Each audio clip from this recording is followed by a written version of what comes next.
అందరికీ నమస్కారం. నేను డైటీషియన్ యశోదాని. సో ఈరోజు వీడియోలో వచ్చేసి మనం పీసీఓడి అండి, అంటే ఇర్రెగ్యులర్ పీరియడ్స్, నెలసరి అనేది సరిగ్గా రాకపోవడం. ఈ రోజుల్లో చూసుకుంటే చాలామంది గర్ల్స్కి ఇదే మెయిన్ ప్రాబ్లం. పిల్లలు పుట్టకపోవడానికి కావచ్చు, హెల్త్ ఇష్యూస్కి కావచ్చు, బరువు పెరగడానికి కావచ్చు. పీసీఓడి అనేది మెయిన్ ఏంటంటే హార్మోనల్ ప్రాబ్లం.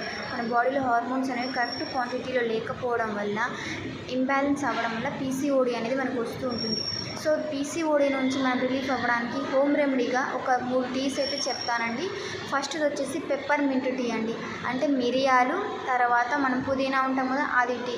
కొంచెం ఒక 200 ml వాటర్లో మిరియాలు, 1 టీ స్పూన్ మిరియాల పౌడరు, కొన్ని పుదీనా ఆకులు వేసేసి ఒక 5 to 10 minutes బాయిల్ చేసి దాన్ని స్ట్రెయిన్ చేసుకొని మార్నింగ్ ఈవినింగ్ ఇలా ఒక 15 days తాగాలి. సెకండ్ది వచ్చేసి హైబిస్కస్ అండి, అంటే మందార ఆకు టీ అండి. మందార పువ్వు, ఆకు రెండు కలిపేసి మనం బాయిల్ చేసేసుకొని దాన్ని ఒక 15 days తాగాలండి. థర్డ్ది వచ్చేసి ఇది